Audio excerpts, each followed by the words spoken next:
On the morning of 6th of November 1895, in the Vanderbilt house at 1660 Fifth Avenue, New York, the mirrors were already fogged with steam and flowers when Consuelo Vanderbilt adjusted the pearl buttons on her long white gloves. Outside, crowds were pushing toward St. Thomas's Church on Fifth Avenue, where the New York Times would describe the interior as a fairyland of lilies, roses, and chrysanthemums, every inch of stonework hidden beneath blossoms. Inside her room, the air was close, heavy satin skirts, the stiff tug of corsetry, the faint powder of orris root on kid leather. Years earlier, her mother, Alva Vanderbilt, had ordered a steel rod strapped to her spine to perfect her posture. Obedience had been drilled into her body long before the veil. Later, under oath in 1926, Alva would admit, "I forced my daughter to marry the Duke." In the carriage, Consuelo folded her gloved hands in her lap. From the street, it looked like a fairy tale procession. From the inside, it felt like a contract. In the winter of 1884, in the French Renaissance mansion that architect Richard Morris Hunt had designed for the Vanderbilts at Fifth Avenue and 52nd Street, a small girl stood very straight beneath painted ceilings while a German governess, Fräulein Wedekind, urged her back to lessons. The house itself was Alva Vanderbilt's declaration of arrival, a statement in limestone and gilt that the Vanderbilt Railroad fortune had earned its place among New York's elite, even if Mrs. Astor and the old Knickerbocker families remained skeptical. In her memoir, The Glitter and the Gold, published in 1953, Consuelo would describe how her mother built this ornate palace and filled it with Gobelin tapestries, François Boucher panels bought from French estates, Renaissance furniture, and the kind of carefully staged dinners that the Vanderbilt children watched from the musicians' gallery above, silent witnesses to the performance of wealth. The house occupied an entire block, its rooms arranged in enfilade so that on grand evenings one could see through doorway after doorway, each frame revealing another chamber glittering with gaslight and guests. By 2nd March 1885, the day they celebrated Consuelo's 8th birthday, she already understood that posture mattered more than pleasure. Her gloves, soft kid leather, perfectly fitted, were tugged up before she entered any drawing room. Her hands were instructed to rest lightly in her lap or on the arm of a chair, never to fidget, never to draw attention through nervous movement. The lessons were everywhere, in the way her mother moved through rooms as if conducting an orchestra, in the rustle of silk on parquet floors that announced the approach of adults, in the clink of crystal at dinner parties, in the glow of gaslight across gold-framed portraits of ancestors, both real and purchased. The sensory world of this childhood was a training ground disguised as luxury. The weight of velvet dresses taught propriety before words could. The scratch of lace collars reminded a girl to hold her chin up. The temperature of rooms, overheated in winter by massive fireplaces, stuffy in summer despite high ceilings, trained endurance. Comfort was never the point. Elegance was the point, and elegance required discipline. Fräulein Wedekind, a stern woman with graying hair pulled back in a tight bun, represented the European standards that the Alva was determined her children would meet. The governess spoke German and French fluently, expected the same from her charges, and would not tolerate the lazy American habits that Alva herself had worked to erase from her own speech and bearing. Under Fräulein's supervision, Consuelo learned to read in 3 languages before she was 10, to play simple pieces on the piano without expression or joy, to sit through lessons that stretched for hours without complaint. The house gave her everything that money could purchase: education, comfort, spectacular surroundings, access to art and music and literature, but it also taught her that every gesture was being watched, every movement assessed, every word weighed for its social utility. Her mother had built this mansion as a stage, and everyone in it, including the children, was performing for an audience that included not just the guests at Alva's famous balls, but all of New York society, all of America, and ultimately, as would become clear, the aristocratic families of Europe who might be willing to trade their ancient titles for Vanderbilt millions. Even play was a form of training. The toys were expensive and carefully chosen. Dolls from France, miniature tea sets of real porcelain, books bound in leather. But they were also lessons in the management of valuable things, in the care required to maintain beauty, in the understanding that carelessness would be punished not with violence but with the withdrawal of approval, which in this household could feel like the same thing. In photographs from this period, formal portraits taken in studios where Consuelo stood or sat as directed, wearing clothes chosen by her mother, the child appears composed, pretty, already performing the role she will be required to play for the rest of her life. Her eyes look directly at the camera, as she has been taught. Her hands are folded or rest lightly on a prop. Her expression gives nothing away. Already, at 8 or 9 years old, she has learned that the inner self is something to be hidden, protected, kept separate from the public performance of being a Vanderbilt daughter. The house gave her everything except the freedom to be anything other than what her mother was constructing her to become. And in that constraint, invisible to visitors who saw only the marble and gilt, lay the architecture of a life that would be both spectacular and suffocating, performed in drawing rooms and ballrooms across 2 continents, always under observation, never entirely her own. On a bright July afternoon in 1884 at idle hour, the Vanderbilt estate on Long Island near Oakdale, Consuelo's pony bolted toward a hydrant in the stable yard. She was 7 years old, small for her age, dressed in a velvet riding habit that was too heavy for summer but that Alva insisted was proper for equestrian activity. In the glitter and the gold, Consuelo recalls how her mother threw herself between the galloping horse and the metal post, seizing the bridle and preventing what could have been a serious accident. The scene was vivid in memory decades later. The smell of wet leather and horse sweat, summer dust rising from the yard, the shouts of grooms running toward them, the particular quality of light that comes off Long Island water in the afternoon. Carriage wheels rattled on gravel as other vehicles pulled up, their occupants alarmed by the commotion. The river wind, coming off the Great South Bay, cooled the heavy velvet of the child's jacket and carried the salt smell of tidal marshes. It was an act of genuine maternal protection, the kind of instinctive physical courage that reveals love more clearly than any words.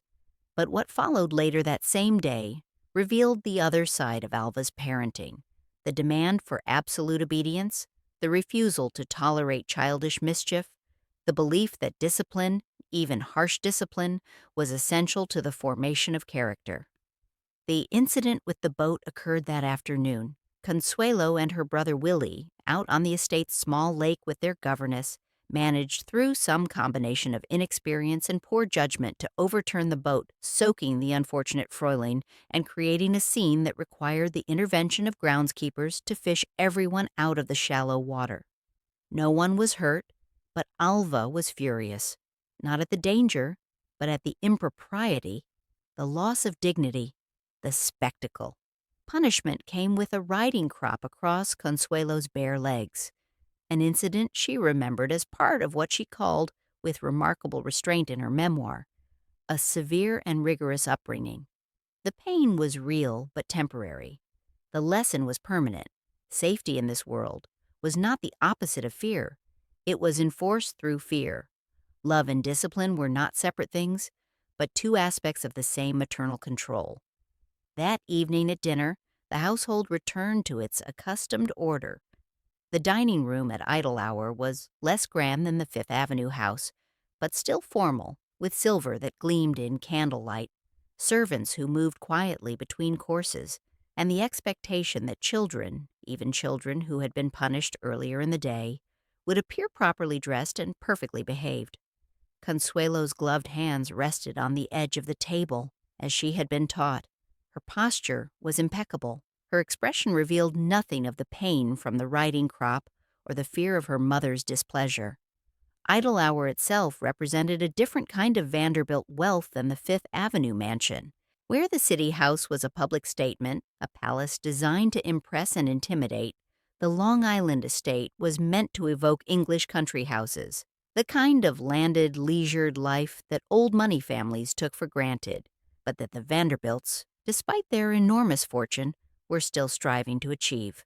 The grounds included stables, gardens, greenhouses, a small lake, lawns that swept down toward the water, and enough staff to maintain all of it without any visible effort. For the children, it should have been a paradise.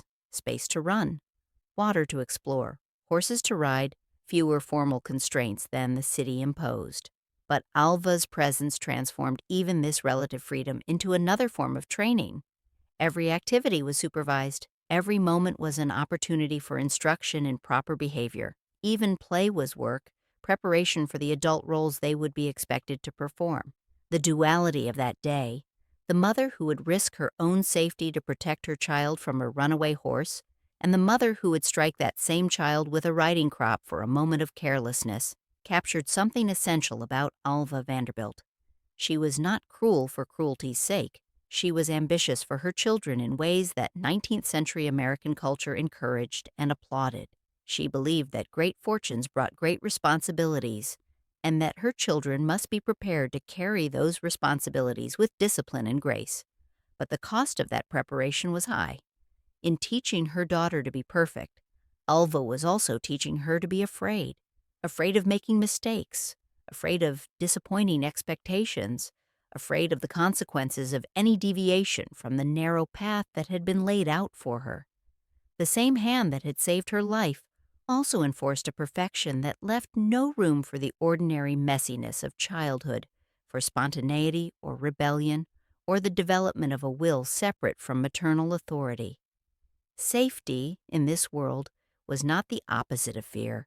It was maintained through it, and the little girl whose legs still stung from the riding crop was learning that love, in this family, came with conditions that must never be violated. On 26 March 1883, when Consuelo was not quite 6 years old, Alva opened 665th Avenue with a fancy dress ball that newspapers would describe for weeks afterward as the most extravagant private entertainment yet seen in New York. The date had been chosen carefully.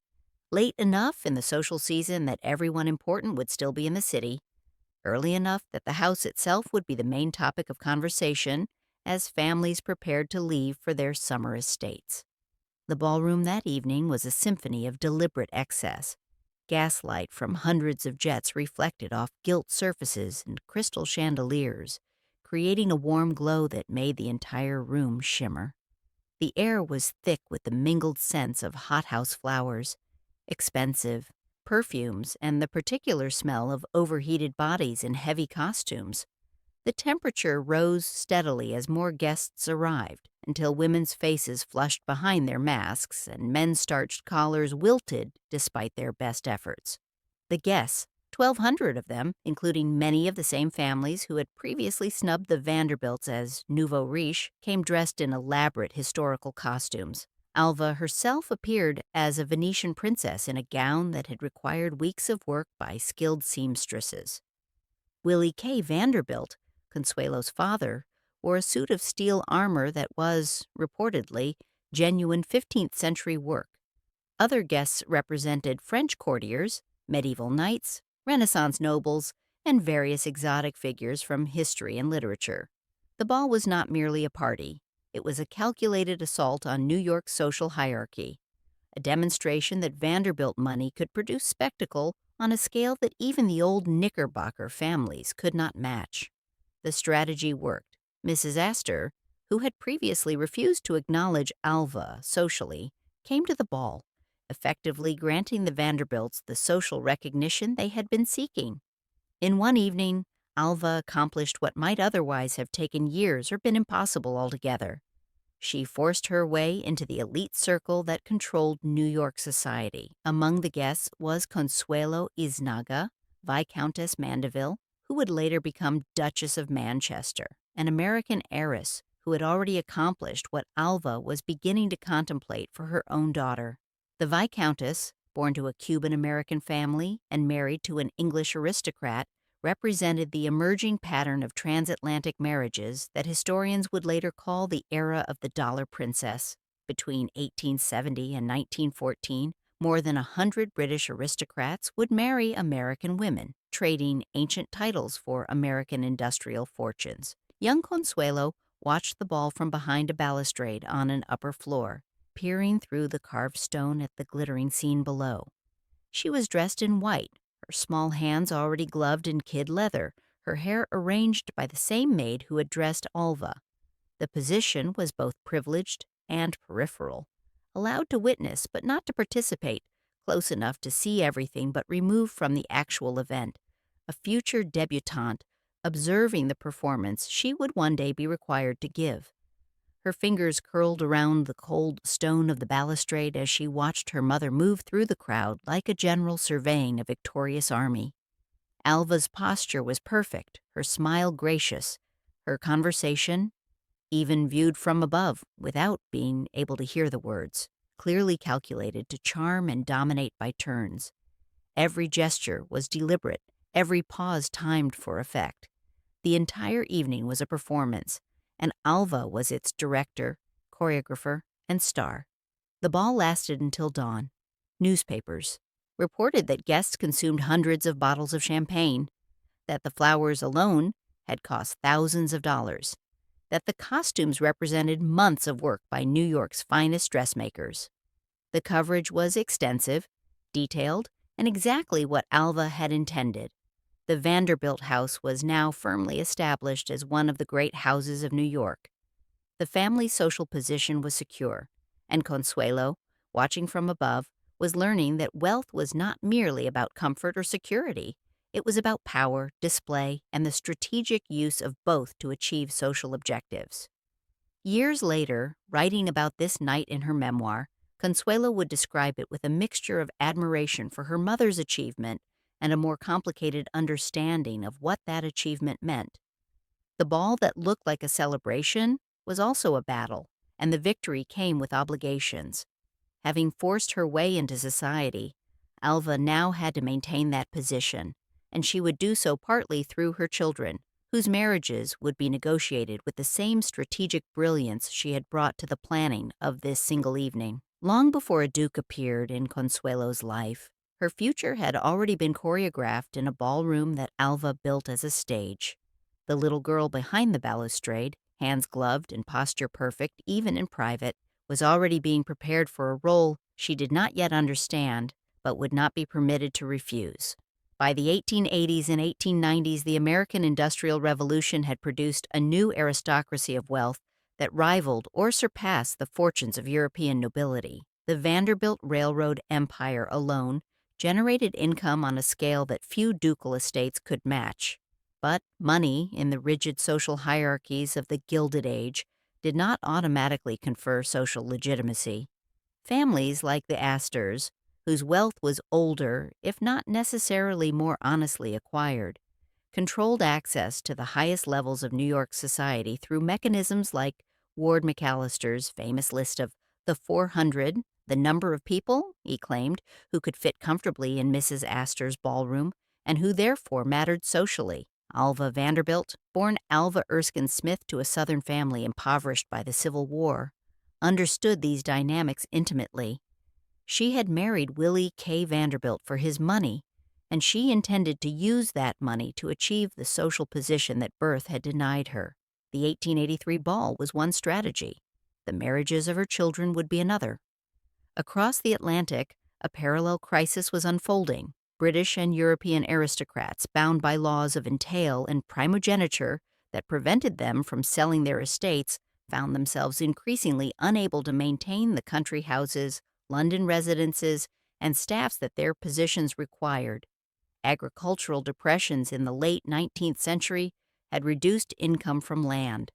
Death duties and taxes were rising. Many aristocratic families faced a choice between finding new sources of income or accepting irreversible decline. The solution, for both sides, was marriage.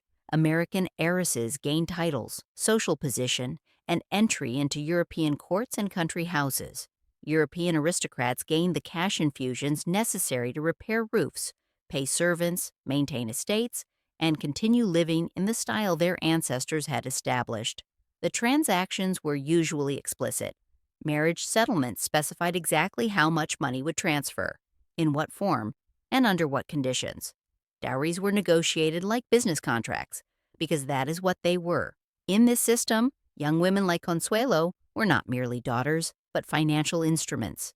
their value calculated in railroad stock and annual income, their suitability for marriage determined not by personal compatibility, but by the strategic advantages they could bring to their families. The education they received, languages, music, deportment, knowledge of art and literature, was designed to make them acceptable in European courts while preserving their function as portable fortunes.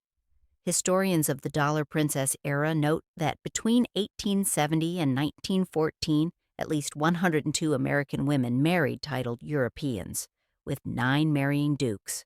The transfers of wealth were staggering. Estimates suggest that American heiresses brought more than $220 million into European aristocratic families during this period, equivalent to billions in today's currency. Some of these marriages were genuine love matches. Many were not.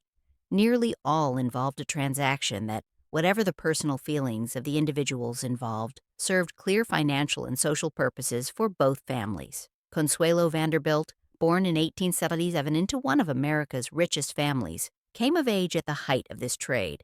Her mother had already demonstrated through the 1883 ball that she understood how to deploy wealth strategically. When Alva looked at her daughter, she saw not just a child, but an opportunity.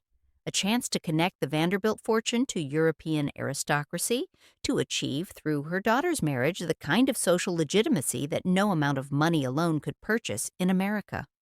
For Consuelo, this meant that her life was never entirely her own. From the moment she was old enough to understand, the message was clear. She had been born for a purpose, and that purpose was to make an advantageous marriage. The steel rod strapped to her spine, the hours of deportment training, the languages and accomplishments, the careful management of her appearance and behavior. All of it was preparation for the moment when she would be offered on the marriage market to the highest bidder, or more precisely, to the bidder with the most prestigious title. The architecture of privilege into which Consuelo was born was beautiful, comfortable, and extraordinarily constraining. It offered every material advantage while denying the fundamental freedom to choose one's own path. And by the time she was old enough to question the system, she was already so deeply trained in obedience, so thoroughly shaped by the expectations of her family and society, that resistance seemed both dangerous and nearly impossible. By 1889, when Consuelo was 12 years old, the education that had begun with Fräulein Wedekind's gentle instruction had intensified into something more systematic and more punishing. In the schoolroom of the Fifth Avenue house, with its tall windows looking out over the city and its walls lined with books in multiple languages, a steel rod ran down Consuelo's spine, strapped at the waist and shoulders with leather bands that could not be loosened without adult help. The apparatus was Alva's solution to what she perceived as her daughter's tendency to slouch. In the rigid standards of late 19th century deportment, posture was not merely a matter of appearance but of character. A straight spine indicated discipline, breeding, and the kind of self-control expected of someone who would one day move in the highest social circles. Alva, who had transformed herself from an impoverished Southern girl into one of New York's social leaders through sheer force of will, believed that character could be literally shaped through physical constraint. Consuelo described the experience in painful detail in her memoir, written more than 60 years later when the physical memory had long faded, but the psychological impact remained vivid. The rod forced her to sit so straight that the carved back of her chair pressed between her shoulder blades. It made writing difficult. She had to hold books and papers high to see them properly. It turned every moment of study into an exercise in endurance. The winter light coming off the snow-covered avenue made the room look cold despite the fire in the grate, and the scratching of pen on paper was made awkward by the need to maintain perfect posture while forming letters. The curriculum itself was demanding by the standards of the time. Governesses and private tutors taught French and German, as was common for daughters of wealthy families who expected to travel in European society. But the focus was not on literature or philosophy. Those were considered unsuitable for young women, but on conversation, on the ability to discuss art and music and current events without ever expressing opinions that might be considered controversial or unfeminine. Latin was included, though taught less thoroughly than it would have been to a boy. History emphasized dates and dynasties, preparing Consuelo to recognize the genealogies of European aristocracy. Geography focused on the great cities and cultural capitals where she might someday travel. Mathematics was limited to household accounts. Science was barely mentioned. The goal was not to produce a scholar, but to create an accomplished woman who could move gracefully through drawing rooms, who could converse in multiple languages, who could appreciate art and music, and who would never embarrass her family through ignorance or intellectual presumption. Her white gloves, dozens of pairs, each perfectly fitted, some for daytime wear and others for evening, lay folded in a drawer in her dressing room. During lessons, they were removed to prevent ink stains, but before she went downstairs, whether for meals or to greet guests or simply to move through the public spaces of the house, the gloves were pulled on again, the buttons fastened, the fit checked. The gloves were not merely accessories. They were a form of armor, a second skin that marked the boundary between private life and public performance. The steel rod stayed in place for hours at a time. Alva checked regularly to ensure that Consuelo had not found a way to loosen it. Meals were taken while wearing it. Lessons continued with it pressing against her spine. Only at night, when she was finally allowed to undress for bed, was the apparatus removed, and each morning it was strapped back into place, a daily ritual that reinforced the lesson that her body, like her future, was not entirely her own but something to be shaped according to her mother's vision. The education Consuelo received was both generous and cruel. Generous in the sense that she was learning things that genuinely would be useful, that would allow her to move confidently in international society, that would make her appear educated and accomplished. Cruel in the sense that every lesson came with the physical and psychological pressure to be perfect, to never fail, to accept without question that her purpose in life was to fulfill her mother's ambitions rather than to develop ambitions of her own. Education here was not about curiosity or intellectual development, but about becoming a fluent ornament, precisely shaped, carefully constrained, valuable, not for what she thought or felt, but for how she appeared and what she represented. The steel rod was the physical manifestation of this philosophy, but the real constraint was deeper, inscribed not on her spine but on her sense of self, teaching her that obedience was not merely expected, but essential, that resistance was futile, and that the best she could hope for was to perform her role so perfectly that no one would see how much it cost. On a series of Thursday afternoons around 1890, in a New York studio whose precise location is not recorded, but which served the city's wealthy families for decades, Consuelo and her brother Willie attended dancing class under the instruction of Mr. Dodsworth, an elderly gentleman who had taught their parents' generation how to dance and how to behave when in company. The phrase comes from Consuelo's own memoir, and it captures the dual purpose of these lessons: technical instruction in the steps of various dances, and social education in the protocols that govern interaction between young people of their class. The studio itself would have been familiar to anyone who attended such classes in the 1890s. A polished wooden floor, mirrors along one wall, a piano in the corner where an accompanist played waltzes, quadrilles, and the other dance music that filled the ballrooms. The air smelled of chalk dust from the powder used to make the floor less slippery, mingled with the cologne and pomade worn by the young gentlemen and the rose water and lavender favored by young ladies. The boys wore dark suits, high collars, and patent leather shoes that clicked on the wooden floor. The girls wore afternoon dresses of lighter colors. Pastels were preferred for young ladies not yet fully out in society, with gloves that had to be carefully managed. Gloves could not be removed during the dance, but they had to be treated carefully to avoid perspiration stains. The solution was to wear gloves that could be sacrificed, saved for this purpose, and discarded afterward, a small but revealing detail about the economics of this world. Mr. Dodsworth was patient but exacting. He used a long stick to tap out rhythm and occasionally to correct posture, a light touch on a shoulder blade that had begun to round forward, a gentle prod at the small of the back to encourage better carriage. His voice, described in contemporary accounts as reedy but authoritative, called out the steps while the piano played. 1, 2, 3, 1, 2, 3 for the waltz. Advance, retire, chasse, turn for the quadrille. But the real lesson was not in the feet but in the face and hands. Young people of this class were expected to dance without appearing to exert themselves, to maintain gracious expressions, even when concentrating on complicated steps, to converse politely even while counting beats. The girls practiced moving backward while being led, a skill that required trust, spatial awareness, and the ability to let a partner guide without appearing to resist or to be helplessly passive. While scholarship on girls' education in this period notes similar emphases in formal schools like Miss Porter's in Farmington, Connecticut, which taught Latin and modern languages alongside deportment, music, and social etiquette, Consuelo's training remained largely private and under her mother's direct supervision. Alva did not trust schools to instill the level of perfection she demanded.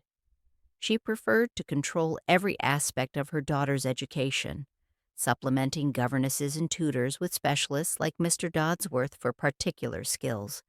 Each dance step was a rehearsal for future drawing rooms and ballrooms where Consuelo would be expected to perform not just competently, but brilliantly.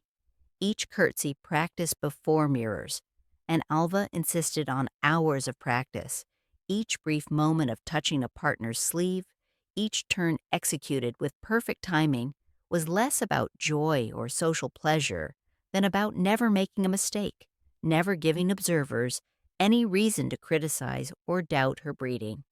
The pressure was constant and largely invisible. No one struck her during dance class.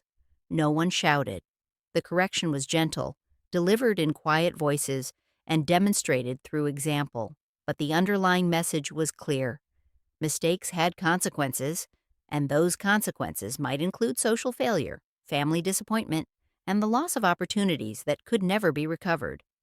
In a world where reputation was everything, and where a young woman's prospects could be damaged by something as trivial as laughing too loudly or dancing with the wrong partner too often, even music became a form of discipline. The waltzes and quadrilles that sounded so light and charming to observers were, for the dancers, exercises in constant self-monitoring, in the suppression of spontaneity, in the performance of a grace that was always aware of itself, always calculating its effect. Consuelo learned the steps. She learned to move backward without stumbling. She learned to smile while concentrating, to converse while counting beats, to accept being led while maintaining dignity. She became, in the language of the time, an accomplished dancer, which meant someone who made dancing look effortless while investing enormous effort in maintaining that illusion. And in learning these skills, she was also learning the larger lesson that would govern her entire life. That performance was everything, that the inner self must be hidden behind a facade of perfect grace, and that resistance to this system was both dangerous and futile. By the early 1890s, in her bedroom on an upper floor of 1660 Fifth Avenue, directly above the suite of rooms that Alva occupied, Consuelo's most significant rebellion was internal and mostly invisible. The room was beautifully appointed, as was everything in the house: imported wallpaper, fine furniture, a canopied bed with silk curtains, a dressing table with a large mirror where a maid arranged her hair each morning. But it was also, in a meaningful sense, a cell, a space that could be entered or left only with permission, where privacy existed at her mother's discretion. In The Glitter and the Gold, Consuelo recalls objecting once to the clothes her mother chose for her to wear. The incident was minor, a preference for one dress over another, but Alva's response was immediate and crushing. In words later quoted by multiple biographers, Alva told her daughter, "I do the thinking, you do as you are told." The sentence landed with the force of a judicial ruling, establishing the terms of their relationship with perfect clarity. Consuelo was not expected to have preferences, or if she had them, they were irrelevant to decisions that her mother would make for her. The clothing itself was a subject of constant attention and occasional conflict. Alva dressed her daughter like a doll, choosing fabrics, colors, and styles that would photograph well and that signaled appropriate status. The emphasis was always on looking expensive, silks and velvets rather than simpler cottons, elaborate trims rather than plain surfaces, the kind of conspicuous elegance that announced wealth even to casual observers. Consuelo, by her own later account, sometimes longed for simpler clothes, for the freedom to run or move comfortably without worrying about damaging expensive fabric. But such preferences could not be expressed, or when expressed were dismissed as childish naivete, failure to understand that appearance was not vanity but strategy, that how one looked was inseparable from who one was allowed to become. She began during these years to draft careful letters, thank you notes to relatives who sent birthday gifts, social replies to invitations, brief messages that maintained family connections. The paper was thick, embossed with the Vanderbilt crest. The ink was dark, the pen a fountain pen that required care to avoid blots. Her gloved hands were removed to avoid ink stains, but the gloves lay nearby, ready to be pulled back on before the letter was carried downstairs by a servant to be posted. The letters themselves were exercises in saying nothing while appearing to say something. Contemporary etiquette manuals prescribed exact formulas for different kinds of correspondence. A thank you note must express gratitude without effusiveness, must reference the specific gift without implying that the gift itself mattered more than the thought behind it, must close with appropriate sentiment without excess emotion. A social reply must accept or decline with appropriate language, must offer an excuse if declining without suggesting criticism of the event one could not attend. Diaries, if Consuelo kept any during these years, have not survived. If they existed, they were likely destroyed, either by her own hand in later years or by Alva, who monitored her daughter's correspondence and who would not have tolerated a diary that expressed open defiance or recorded criticism of the family. Censorship was part of the training, internalized so thoroughly that the need for external monitoring became almost unnecessary. Contemporary accounts of upper-class girls emphasize that letter writing was both a practical skill and a subtle test of judgment. A young woman who wrote impulsively, who revealed too much feeling or expressed controversial opinions, marked herself as unsuitable for the kind of marriage that required diplomacy, discretion, and the ability to maintain family secrets. The goal was to master language, but only within lines someone else had drawn. Consuelo learned these lessons well. Her letters, the ones that survive in family archives and private collections, are models of appropriate sentiment and careful self-presentation. They reveal almost nothing of her inner life, her actual feelings, her private thoughts about the world being constructed around her. Reading them decades later, historians find evidence of education and refinement, but little evidence of personality, as if the writers had been trained to erase herself while appearing to communicate. The erasure was not complete, of course.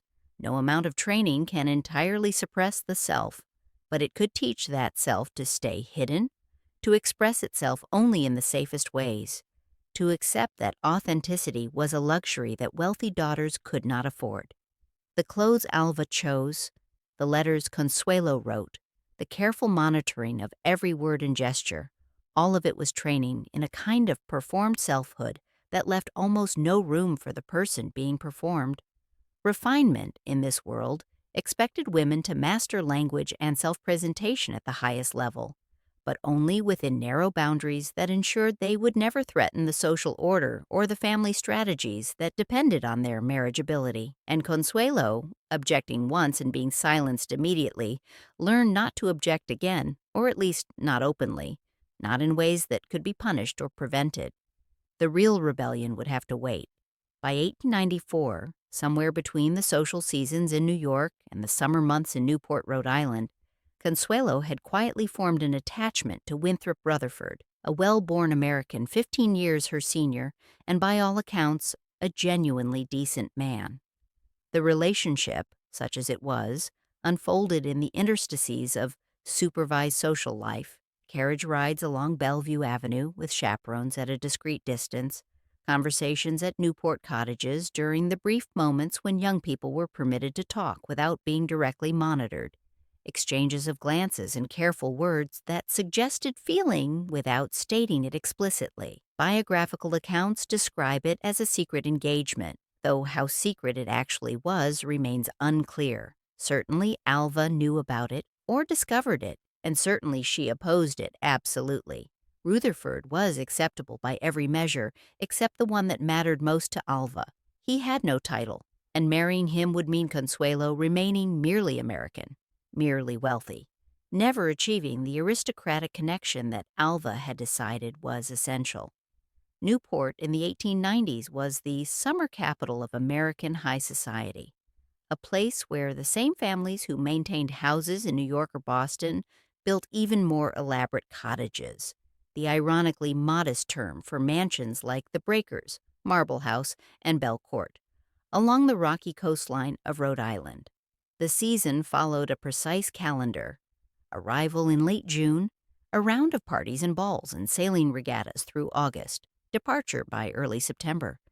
Days were structured around social events: afternoon teas, evening dinners, morning bathing at Bailey's Beach, where membership was even more exclusive than the cottages themselves, and evening dances that lasted until dawn. For young people of marriageable age, Newport was simultaneously a playground and marketplace. The relative freedom of summer, the ability to move outdoors, to be away from the stricter protocols of city life, allowed for interactions that would have been impossible in New York drawing rooms. But the freedom was always supervised, always contained within boundaries that prevented actual impropriety while permitting the kind of interaction necessary for courtship. Consuelo and Winthrop Rutherford would have encountered each other at these events. They would have danced at balls, always with chaperones watching, always for a limited number of dances with any one partner. They would have walked on the cliff walk, the public path that ran along the shore behind the great estates, though never alone, always with others nearby. They would have attended sailing parties, beach picnics, all the elaborate casual entertainments that required dozens of servants to execute while appearing effortless. The sea air at Newport, the sound of waves against rocks, the moonlight on verandas, these sensory details frame the brief romance that Consuelo later remembered with obvious tenderness. Here was an ordinary courtship by the standards of their class. No spectacular fortune was at stake. No ancient title was being negotiated. Just two young people who, under different circumstances, might have made a perfectly acceptable marriage. But circumstances were not different. Society columns speculated about possible matches for the Vanderbilt heiress without naming Rutherford specifically. Their silence is itself an archival clue, suggesting that editors knew the relationship was not approved and that speculation about it would offend Alva, whose influence extended to controlling what newspapers printed about her family. Meanwhile, the press increasingly portrayed Consuelo as a prize heiress, listing her expected inheritance, describing her appearance and accomplishments, treating her as a kind of commodity whose eventual disposition was a matter of public interest. The New York World famously published a chart in 1895 comparing available heiresses, listing their weights, features, and fortunes like assets in a prospectus. Consuelo appeared near the top of the list, her value calculated in millions of dollars, her physical characteristics described with the kind of detail usually reserved for livestock breeding. The presentation was meant to be humorous, but it revealed the underlying reality. Young women of her class were not simply people, but investments. Their marriage transactions that would be evaluated primarily in financial and strategic terms. In private, as later memoirs and biographical accounts suggest, Consuelo imagined a life not circumscribed by dukedoms and entail, by the obligations of maintaining a palace in England or performing duties at court. She imagined, though she rarely, if ever said so explicitly, remaining American, living in New York or Newport, raising children who would grow up with the freedom she had never had. But every time she left the house, Alva checked her gloves and veil as if sealing the AE. Possibility shut, reinforcing through these small gestures of control that Consuelo's life was not her own to plan. The more the outside world admired her options and speculated about her brilliant prospects, the fewer real choices she actually possessed. The romance with Rutherford was permitted to continue just long enough for Consuelo to believe it might be real, and then Alva moved to end it permanently. In the autumn of 1895, after Alva had arranged a meeting between Consuelo and Charles Spencer Churchill, the ninth Duke of Marlborough, the negotiations moved with the swift efficiency of a business transaction. The Duke, 24 years old and recently inherited into one of England's most prominent titles, controlled Blenheim Palace in Oxfordshire, a massive Baroque estate built in the early 18th century and gifted by a grateful nation to John Churchill, 1st Duke of Marlborough, for his military victories. But the Duke did not control the funds necessary to maintain Blenheim, which had deteriorated badly in recent decades and required immediate and expensive repairs. The Vanderbilt fortune offered an obvious solution. Alva, who had been methodically planning her daughter's marriage to European aristocracy for years, saw the Marlborough title as the pinnacle of what was available. Dukes were rare, only about 30 ducal families in all of England, and the Marlboroughs were among the most prestigious, with direct connections to Winston Churchill, the Duke's cousin, and a place in English history that went back more than 2 centuries. The Duke, for his part, needed money urgently. Blenheim's roof was leaking. The staff could not be properly paid. The estate's finances were in crisis. His mother, the Dowager Duchess, had been quietly seeking an American heiress for her son, knowing that English families alone could not provide the capital necessary to save Blenheim. When the Vanderbilts were suggested, the match seemed ideal from the English perspective. Enormous wealth, social prominence in America, and a daughter who had been educated precisely for this kind of alliance. Consuelo, however, did not agree. She was still attached to Winthrop Rutherford and still hoped, perhaps naively, that her mother might relent and allow her to marry the man she preferred. When she considered refusing the Duke, perhaps eloping with Rutherford instead, Alva's response was swift and brutal. Multiple sources, including Alva's own later testimony, confirm that she locked Consuelo in her bedroom and threatened to have Rutherford killed if her daughter disobeyed. The threat was likely not literal. Even Alva's considerable ruthlessness probably did not extend to actual murder, but it did not need to be literal to be effective. The message was clear. Resistance would have catastrophic consequences, not just for Consuelo, but for the man she loved. Later, in 1926, when Consuelo sought an annulment of her marriage from the Catholic Church, Alva herself testified to the coercion. "I forced my daughter to marry the Duke," she stated under oath. "I have always had absolute power over my daughter." The testimony was given voluntarily, even eagerly, as if Alva took pride in the exercise of that power, as if forcing a daughter into marriage against her will was simply effective parenting rather than psychological violence. In the locked bedroom on Fifth Avenue, with heavy drapes shutting out the noise and light of the city, Consuelo faced the reality of her situation. She could refuse and face consequences she could barely imagine: the destruction of her relationship with her mother, possible financial ruin, since she had no independent income, social ostracism, and potential harm to Rutherford. Or she could comply, accepting a marriage she did not want in order to fulfill her mother's ambitions and protect the man she loved from Alva's wrath. The air in the room was still, close, the tick of a mantel clock loud against her heartbeat.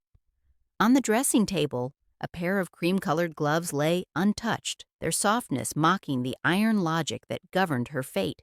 The gloves would be worn to the wedding, would be photographed as part of her bridal costume, would be preserved as a memento of what newspapers would describe as one of the great society weddings of the decade. But in this moment, they were simply another element of the performance she was being forced to give, another tool in the elaborate machinery of coercion that Alva had constructed around her daughter's life. Consuelo's choice, if it can be called a choice when made under such extreme pressure, was to comply. She agreed to marry the Duke. The decision was announced in newspapers on both sides of the Atlantic. Society columns celebrated the match as brilliant, romantic, the perfect union of American wealth and English aristocracy. No one mentioned that the bride had agreed only after being locked in her room. No one wrote about the threats or the tears. The private reality was transformed into a public fairy tale, and Consuelo, having learned through years of training to perform grace under any circumstances, prepared to give the performance of her life. Before she walked down the aisle at St. Thomas's Church, the real ceremony had already taken place. Not in any church, but in a locked bedroom, not between a woman and a man, but between a mother and daughter, sealed not by love, but by coercion, witnessed not by hundreds of guests, but by no one at all except the two people who understood exactly what was being negotiated: absolute power on one side, absolute surrender on the other. Across the Atlantic world of the 1890s, heiresses like Consuelo Vanderbilt were being prepared not only for drawing rooms and dinner parties, but for strategic marriages that would benefit their families for generations. The education they received, whether in schools like Miss Porter's in Connecticut or through private tutors and governesses, was designed explicitly to make them compatible with European courts, country houses, and the complex social protocols that governed aristocratic life.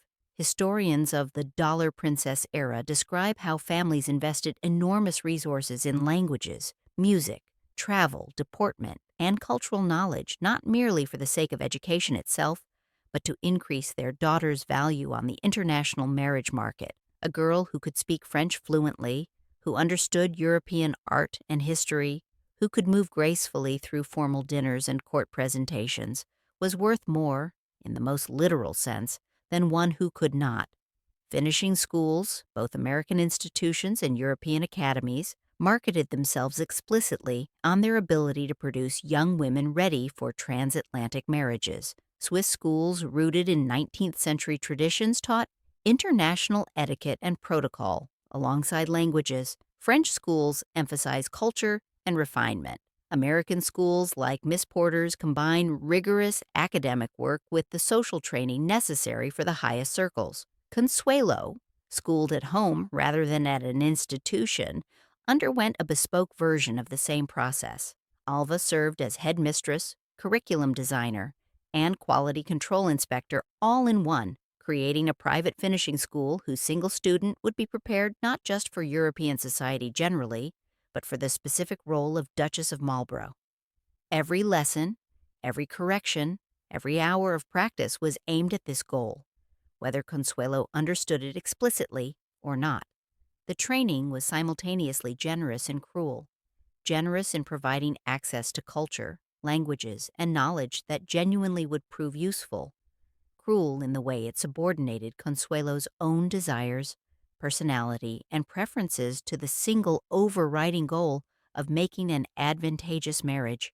She was being educated not to think for herself, but to fulfill a role that had been chosen for her before she was old enough to understand what was being decided. This was the machinery that produced dollar princesses, not a sudden transaction, but a long process of preparation, investment, and strategic planning that treated daughters as perhaps the most important product of family wealth, the ultimate expression of what money could buy and what it could become when properly deployed. And Consuelo, standing in her locked bedroom in the autumn of 1895, was the culmination of that system, perfectly prepared, exquisitely trained, and entirely without the power to refuse the fate that had been constructed for her.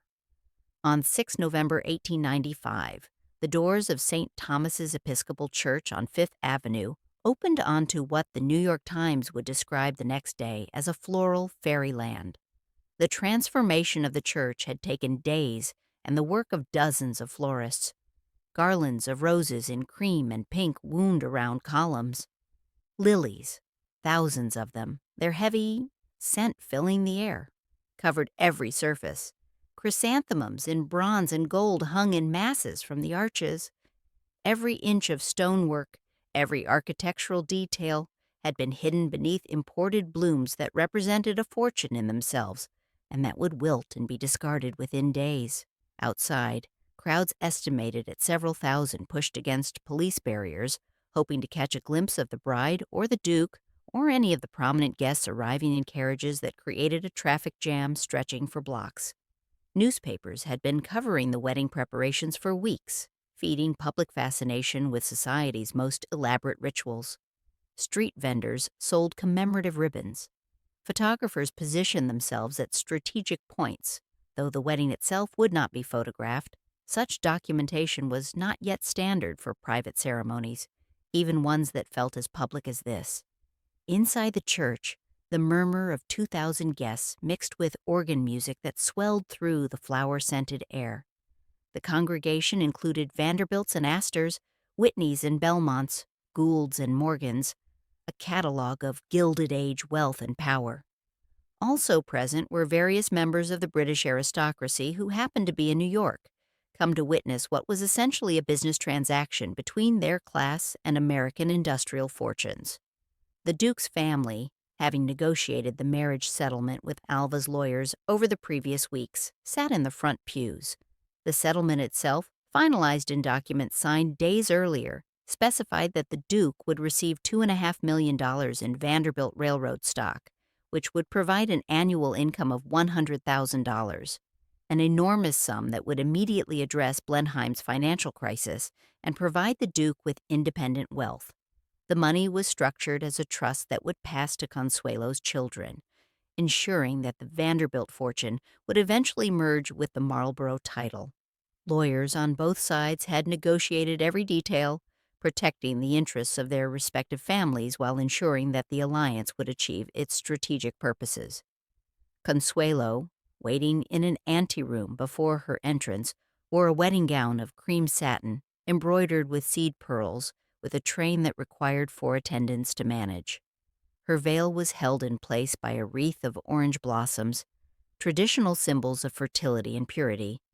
The orchids in her bouquet had been sent from Blenheim Palace's greenhouses, a gesture meant to suggest that she was being welcomed into her new home, though she had never seen Blenheim and would not visit it until after the wedding. Multiple witnesses later reported, and Consuelo confirmed in her memoir, that she had been crying beneath the veil as she walked down the aisle. Whether the tears were visible to the congregation is unclear. The veil was heavy, the church crowded and hot despite the November date, the lighting provided by candles and gaslight that flickered and cast uncertain shadows. From a distance, she would have appeared as the newspapers described her, a beautiful bride in an extraordinarily elaborate setting, the embodiment of every romantic fantasy about society weddings. At the altar, her gloved hands closed around the orchid bouquet as she stood beside the Duke and listened to the episcopal ceremony that would bind them legally, if not emotionally. The Duke, described by contemporaries as handsome in a cold, aristocratic way, played his role with the practiced ease of someone who had been performing duty all his life. His voice giving the responses was clear and confident. Hers, according to some accounts, was barely audible. The ceremony itself was brief.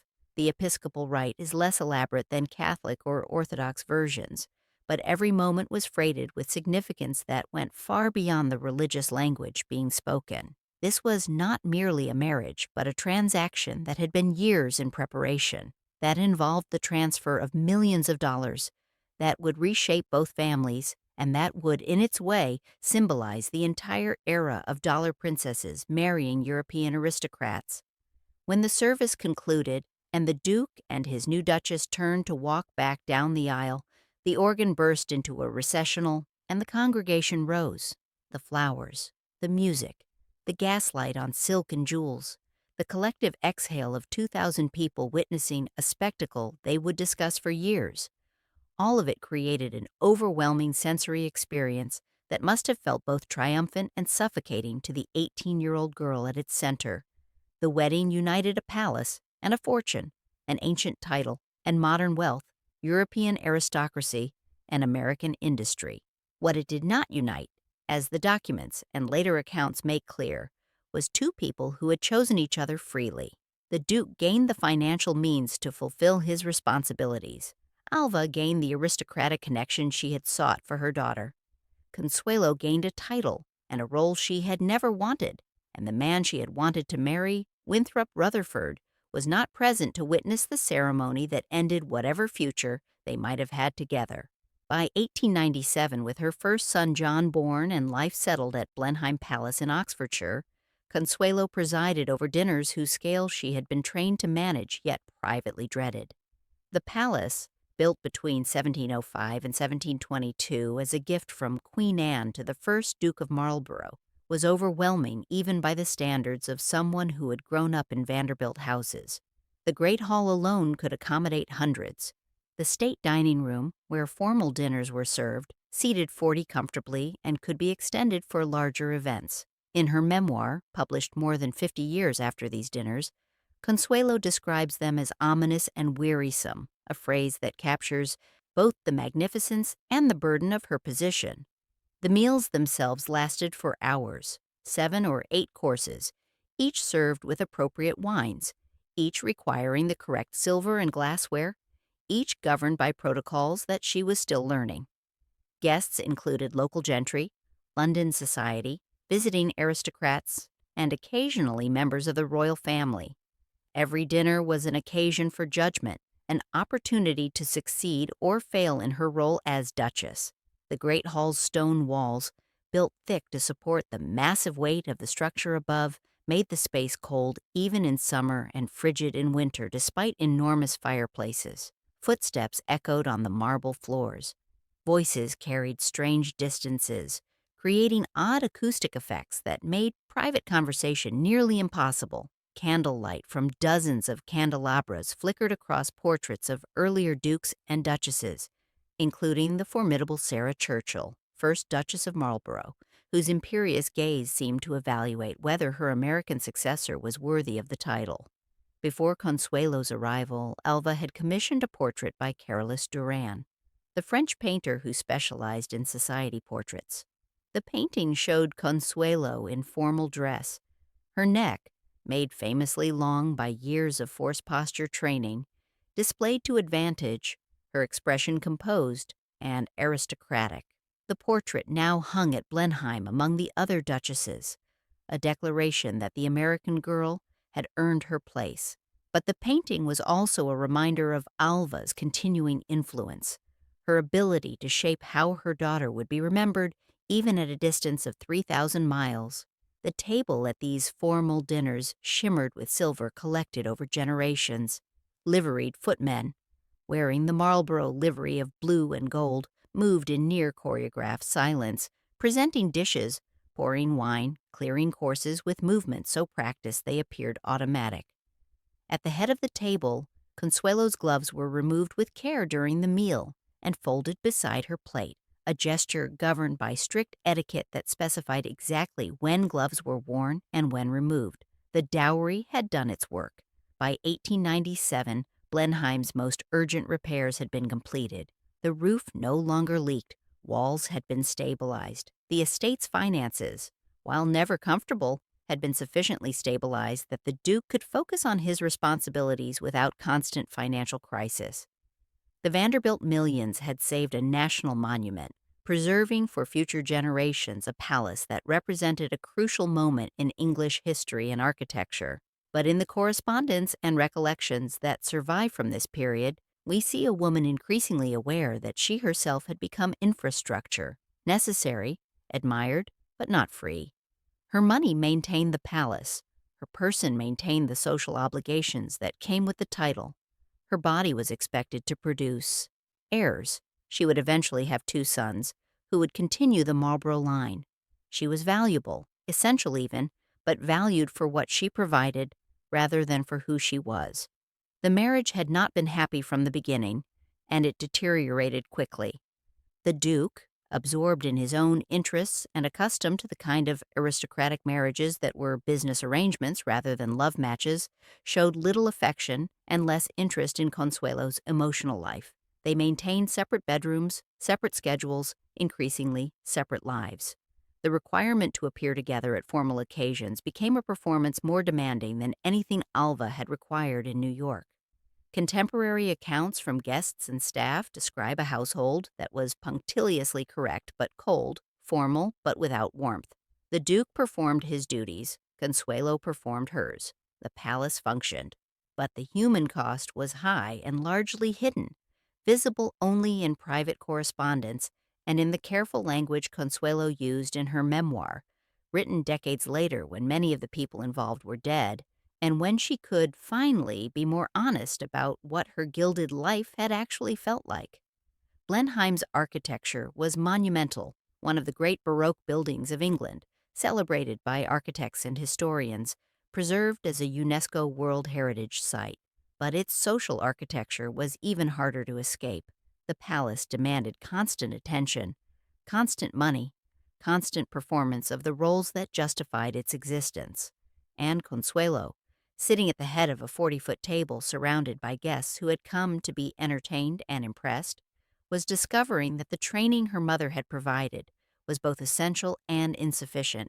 She could manage the dinners, she could fulfill the formal duties, but she could not, simply by performing perfection, transform an arranged marriage into something that felt like a life she had chosen rather than a sentence she was serving. By 1906, 11 years after the wedding at St. Thomas's Church, the Marlborough marriage had broken down beyond repair. The immediate cause was infidelity on both sides. The Duke had taken mistresses. Consuelo had formed her own attachments, but the underlying cause was simpler. The marriage had been a business arrangement from the beginning, and once the initial transaction was complete, there was little to hold the couple together except duty and inertia. The formal separation announced in society pages on both sides of the Atlantic shocked polite society despite the fact that everyone involved in their world knew that the Marlboroughs were unhappy. Aristocratic marriages routinely accommodated infidelity as long as discretion was maintained and appearances were kept up. But actual separation, the public acknowledgement that the marriage had failed, was rarer and carried social consequences.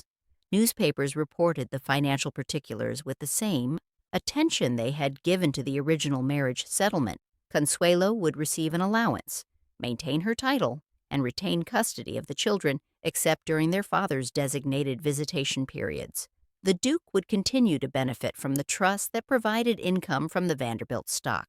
Both parties were expected to avoid scandal and to behave, even while living separately, in ways that would not embarrass the Marlborough name. Private letters and memoirs from this period hint at the emotional cost of the separation, though Consuelo, even decades later when writing her autobiography, maintained a restrained tone that revealed little of the grief, relief, anger, or fear she must have felt. The training in never revealing too much, never making scenes, never burdening others with one's feelings. That training held even when the circumstances that had produced it had collapsed. Yet even within the constraints of title, duty, and social expectation, Consuelo had begun to exercise forms of agency that would have been impossible during the early years of her marriage. She became involved in philanthropic work, supporting hospitals and charities in the Woodstock area near Blenheim. She engaged with Liberal Party politics, particularly issues related to housing reform and social welfare, using her position and her money to support causes that reflected genuine conviction, rather than merely performing aristocratic noblesse oblige. By the 1910s, she had become involved with the women's suffrage movement, carefully and in ways that would not create major scandal, but genuinely committed to expanding women's political rights.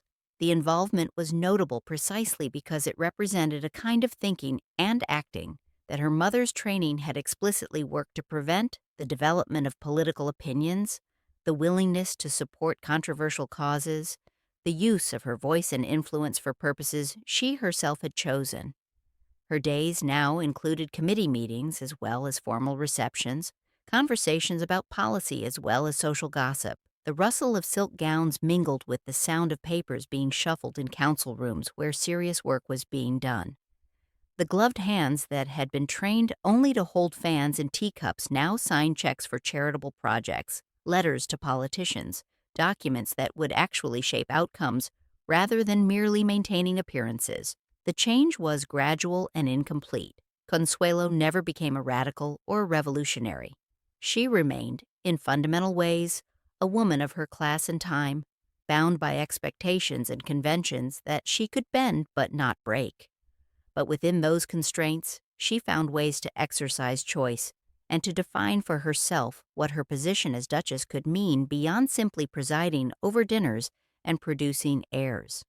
In public, she still moved through drawing rooms with the gloved grace that had been drilled into her from childhood. The posture was still perfect, the result of years with a steel rod strapped to her spine. The manners were still impeccable, the product of endless instruction in etiquette and deportment. The performance continued because it had to. But in private, as the glitter and the gold suggests in its careful language and selective revelations, Consuelo was starting to redefine what that grace could be used for. The same training that had made her a perfect hostess, the ability to make conversation, to put people at ease, to manage complex social situations, now equipped her to operate in political and philanthropic spaces where influence was exercised through personal connections and strategic use of wealth and status. The languages her governesses had taught her allowed her to operate in international contexts, the understanding of social hierarchy that had been beaten into her, sometimes literally, now helped her navigate the complicated politics of charitable work and reform movements. The tragedy was that this development of her own will and purpose came only after a decade of misery in a marriage she had never wanted. The training that could have prepared her for a life of meaningful work had instead been used to trap her in a role she had been forced to accept. Only in escaping that role, through separation, through the gradual assertion of independence, through the slow recognition that she could use her position for purposes she herself valued, did she begin to become something other than what her mother had created, the girl who had been locked in her bedroom until she agreed to marry a duke was becoming a woman who understood how to use the duchy for her own purposes. The transformation was incomplete and compromised, achieved at enormous personal cost, but it was real, and it represented a kind of victory, however qualified, however late in coming. English dukedoms like the Marlborough title were not merely honorific. They came with substantial property, in this case, Blenheim Palace and its associated lands, held under laws of entail that prevented the estate from being broken up or sold. The system was designed to preserve great estates across generations, ensuring that aristocratic families would maintain their land and the political and social power that came with land ownership, but entail creating financial rigidity. A duke could not simply sell off parts of the estate to raise cash when repairs were needed or income declined. He could mortgage the property, but that created debt that might eventually force sale anyway. The entire system depended on rental income from tenant farms and on strategic marriages that brought new money into families whose wealth was tied up in land that could not be easily converted to liquid assets. When such marriages failed, as the Marlborough marriage clearly had by 1906, disentangling them required legal innovation and often years of negotiation. British divorce law at the time was complex, expensive and socially damaging, particularly for women. Even after legal separation, remarriage was difficult and carried significant stigma. Consuelo's eventual path to freedom would require not just British divorce proceedings, but also, because she was Catholic by conversion, an annulment from the Vatican. The annulment process required evidence that the marriage had been invalid from the beginning, entered into under duress, without free consent, or with some other disqualifying factor. In Consuelo's case, Alva's own testimony about the coercion she had used would eventually provide that evidence. The process took years and required Consuelo to make public what had previously been private. The threats, the locked room, the forced compliance. The testimony was humiliating and painful, but necessary if she wanted legal freedom to remarry. And by the 1920s, she did want that freedom, having met Jacques Balsan, a French aviation pioneer and textile heir with whom she hoped to build a different kind of life. In this sense, Consuelo's separation, divorce, and annulment were part of a broader shift in how aristocratic marriages could end. The old system, in which couples simply lived separately while maintaining the legal marriage, was giving way slowly and with much resistance to a recognition that failed marriages could and perhaps should be dissolved entirely. Consuelo's case, because it was so prominent, and because it involved such clear evidence of coercion, contributed to this evolution, though whether she would have chosen to be a test case is doubtful. On 19th August 1926, more than 3 decades after her wedding at St. Thomas's Church, the Vatican issued a decree declaring that Consuelo's marriage to the Duke of Marlborough had never been valid in the eyes of the Catholic Church. The annulment cleared the way for her to remarry within the Church, which she had joined by conversion during her years in England, and it ratified legally what had been emotionally true from the beginning, that the marriage had been an act of coercion rather than free choice. The annulment followed her civil divorce from the Duke, granted in New York in 1921, after years of legal proceedings that had laid bare the financial arrangements and personal failures of the marriage. The divorce had been relatively amicable, by the standards of such things, with both parties agreeing that the marriage was beyond saving and that formal dissolution was preferable to continued separation. The Duke had remarried quickly to another American, notably, though one without Consuelo's spectacular fortune. Consuelo had married Jacques Balsan on 4th July 1921, American Independence Day, a date whose symbolism she surely appreciated. The Vatican annulment case, however, required a different kind of proof than civil divorce. Church authorities needed to establish that the marriage had been invalid from the moment of the ceremony, that some essential element of a true marriage had been absent. In Consuelo's case, the argument was straightforward. She had not consented freely. She had been coerced by her mother using threats of violence against the man she loved. Crucially, Alva herself provided the testimony. By 1926, Alva had been remarried for years to Oliver Hazard Perry Belmont, and after his death, living independently, had become involved in the women's suffrage movement with an enthusiasm that had surprised her former society friends, and had perhaps achieved enough distance from the events of 1895 to acknowledge what she had done. Or perhaps she simply didn't care about social judgment anymore. Whatever her motivation, she testified clearly and apparently without regret. I forced my daughter to marry the Duke. I have always had absolute power over my daughter. The testimony is preserved in Vatican archives and was quoted in multiple biographies and historical accounts. Reading it decades later, scholars note the remarkable language, absolute power, that Alva used without apparent irony or shame. The testimony was given voluntarily, even eagerly, as if Alva wanted credit for her strategic success, even if that success had been achieved through means that were increasingly recognized as abusive. The Church accepted the testimony and granted the annulment. In chancery rooms and ecclesiastical offices in Rome and New York, there was little of the sensory richness that had characterized Consuelo's earlier life. No silk rustling on marble, no candlelight glittering off jewels, no music or flowers or performances. The world here was paper and ink, the scratch of pens recording testimony, the rustle of documents being filed and indexed. Consuelo's hands, whether gloved or bare, the records do not specify, signed papers that redefined her legal and religious status, that officially ended a marriage that had emotionally ended decades earlier. The authority that had once locked a girl in a bedroom now helped unlock a legal bond, and whether that constituted redemption or simply another exercise of power remains an open question. Alva had controlled Consuelo's life by forcing the marriage. Now she was helping free Consuelo by admitting to the coercion. Either way, Alva remained the central actor, the person with agency, while Consuelo responded to circumstances that others had created. The same system that had treated her as an asset now, belatedly and incompletely, acknowledged her will, on paper, if not in memory. The annulment changed her legal status, but could not change the 3 decades she had spent living with the consequences of a forced marriage. The freedom it granted was real, but also limited, coming late in her life when many of her most important choices had already been made under constraint. Chapter 12, 750 words.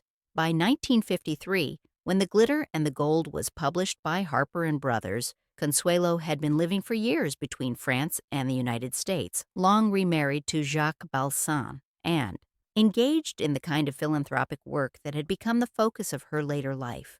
She was 76 years old, a survivor of 2 world wars, the Gilded Age, the Depression, and the massive social changes that had transformed both American and European society since her childhood in the 1880s. The memoir itself was a quiet revolution, though it was written in such restrained language that its radical quality is easy to miss. By writing her own story, by claiming the right to define her own experience, Consuelo was doing something that would have been impossible during her mother's lifetime and that remained unusual even in the 1950s for women of her generation and class. The book was not a confessional or a tell-all. It maintained the decorum and reserve that her training had instilled, but it also, carefully and with much left unsaid, told the truth about what it had cost to be Consuelo Vanderbilt. She had built Casa Alva in Manalapan, Florida, in 1932, naming it paradoxically in honor of the mother who had both constrained her and eventually helped free her through the annulment testimony. The house was modest by Vanderbilt or Marlborough standards, comfortable but not palatial, designed for actual living rather than for display. Here she hosted friends, wrote letters, and presumably worked on the memoir that would eventually be published 2 decades later. The naming of the house, Casa Alva, captures something essential about Consuelo's relationship with her mother. Alva had been, by any reasonable measure, abusive, using psychological and physical coercion to control her daughter's life.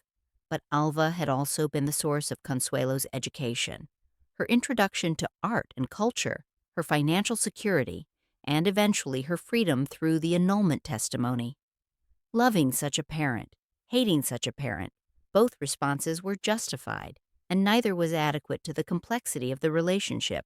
One portrait of Consuelo, painted in white descending a staircase by Carolus Duran decades earlier, hung at Blenheim Palace in the collection of Marlborough family portraits, a permanent reminder of the American girl who had brought millions to save the estate.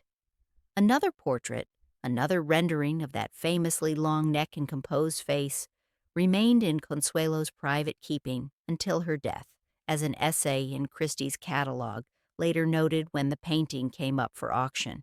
The 2 portraits represented 2 different versions of her life: the public one, preserved at Blenheim as part of its history, and the private one, kept close, retained as personal property rather than family obligation. In photographs from her later years, the clothes are simpler than the elaborate costumes of her youth, elegantly tailored but without the excessive ornamentation that had characterized Gilded Age fashion. The stance is no less straight. The training never left her. But the use to which she put that training changed. The posture that had been enforced through a steel rod became, in later life, simply how she held herself, a habit so deeply ingrained that it continued long after anyone was watching or judging. Her philanthropic work continued into old age, council meetings, fundraising, support for hospitals and cultural institutions. The municipal politics and housing reform that had interested her in England found American equivalents. She used her money, her name, and her influence for causes she believed in, not merely performing noblesse oblige, but engaging with genuine commitment. Somewhere in her house, on a shelf, or in a drawer near her writing desk, a pair of old, carefully folded gloves might plausibly have rested beside a well-worn copy of her own memoir, a private reminder of a life spent inside and then gently questioning the architecture of grace. The gloves would have been white kid leather, perfectly fitted as all her gloves had been, purchased decades earlier when such accessories were essential to a lady's wardrobe. They would have yellowed slightly with age, the leather stiffening, but they would still carry the ghost of the hands that had worn them, the fingers that had smoothed them before entering drawing rooms in New York and ballrooms at Blenheim. In the end, what endured in archives and museums were not only the flowers and jewels, the newspaper accounts and society photographs, but the lines she wrote about them with a posture learned in childhood and a perspective earned much later. The memoir, whatever its limitations and silences, was her testimony, her version of events, her claim to authority over her own story. And in making that claim, even carefully and with much left unsaid, she achieved something that had been denied her throughout most of her life: the right to define herself rather than being defined by others. The documentary closes not with a verdict, but with a visual rhyme. The camera returns to the places where this story began: the Fifth Avenue mansion, long since demolished; St. Thomas's Church, rebuilt after a fire but still hosting society weddings; Blenheim Palace, now open to the public as a historic site and tourist attraction. These locations are simultaneously real places with continuing histories and symbols of a vanished world. The Gilded Age architecture that produced Consuelo and thousands of women like her. At Blenheim, visitors move through staterooms that Consuelo once managed, past portraits of dukes and duchesses, including the American girl who saved the palace with Vanderbilt millions. Tour guides recount the history: the marriage settlement, the unhappy union, the eventual divorce and annulment, in the practice pattern that makes historical suffering into entertaining anecdotes. The story has been domesticated, made safe, transformed into heritage tourism. The Carolus Duran portrait hangs in its designated place, the image of a young woman descending a staircase in white, her neck elongated by posture. Training, her expression composed and unreadable. Visitors photograph the portrait, post images on social media, and move on to the next room. Very few know the story of the steel rod or the locked bedroom. The beauty of the image obscures the violence that produced it. In museum vitrines and archival collections, other artifacts survive: gloves preserved in tissue paper, letters filed in acid-free folders, photographs mounted in albums, marriage settlements recorded in legal documents, society pages preserved on microfilm. Each artifact tells part of the story, but the whole remains elusive, subject to interpretation, understood differently by each generation of scholars and readers who encounter it. The soundscape of the documentary's final moments is quiet: tourists' murmurs in multiple languages, the rustle of guidebook pages turning, the click of camera shutters, distant traffic replacing the carriage wheels and rustling silk that would have characterized these spaces in Consuelo's time. The distance is both temporal and experiential. We can visit these places, see these objects, read these documents, but we cannot fully recover what it felt like to live inside the system they represent. The camera holds on to the Carolus Duran portrait, slowly moving closer until the image fills the frame: the long neck, the white dress, the hands composed in the lap, the eyes looking past the viewer toward something we cannot see.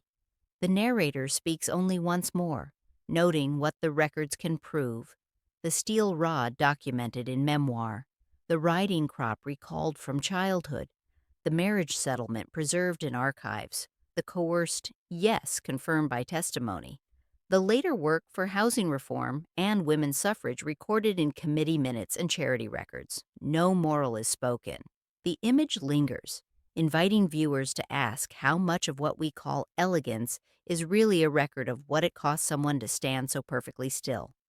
The white gloves from the opening, imagined but historically accurate, the kind of accessory that every woman of Consuelo's class would have owned and worn, are no longer instruments of performance but objects of interpretation, artifacts that mean different things depending on what questions we ask of them. Were they symbols of refinement, markers of status, necessary equipment for the complex social performance that women of this class were required to give? Or were they constraints, another layer of covering that prevented authentic connection, tools used to hide as much as to display? The answer is probably both, and the documentary ends by refusing to choose, by letting the ambiguity stand, by acknowledging that historical truth is often more complicated than narrative closure requires. The final image fades not to black, but to the archival beige of old documents, and the last sound is the rustle of pages turning, the sound of someone continuing to read, to research, to try to understand what these objects and images and testimonies can tell us about a world that produced such spectacular beauty and such systematic suffering, often in the same gesture, often within the same families, often in the same individual lives. The gloves remain preserved in tissue paper somewhere, if they survived at all. The hands that wore them, the living, feeling, hands of a girl who became a woman, who learned to perform grace and eventually found ways to act with agency, who was both victim and survivor, both product and rebel against the system that created her.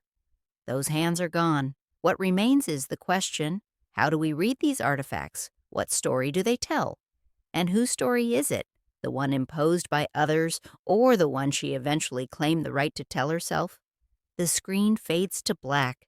The documentary is over. The questions remain.